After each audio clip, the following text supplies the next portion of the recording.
Hi everyone, my name is Daniel Martinez.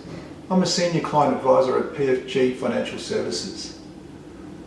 I want to take a few moments of your time to talk about aged care.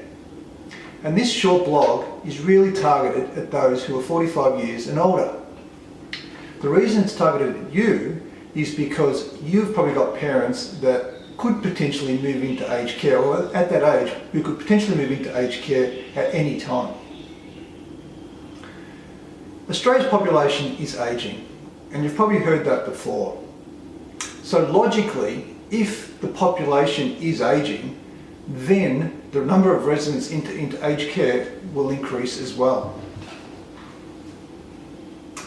The government in the past has heavily subsidised those entering into aged care and the cost whilst they're in aged care.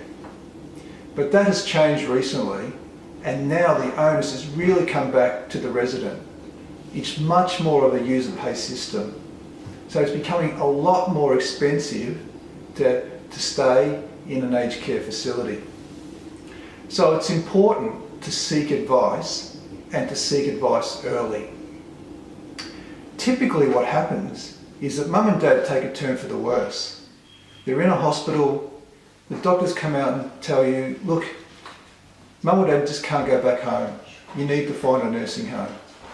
So what invariably happens is the siblings all gather in the car park of a hospital and make huge decisions.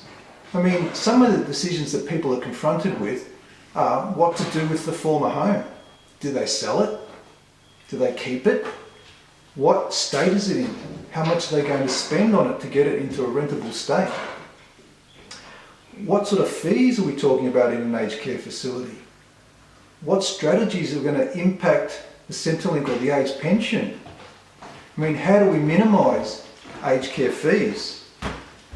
Even with residual cash, there's probably investment advice around how to minimise the impact on aged care fees or maximise Centrelink entitlements.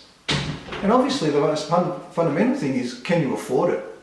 Is the cash flow going to support all these new expenses? So you can see the decisions are huge, and they shouldn't be taken lightly, and they shouldn't be taken at the 11th hour in the car park of a hospital. So again, the one key take, please seek advice and seek it early. Take the emotion out of it, make decisions when you've got a sound head and mind. That's all for now, and we're just a phone call away.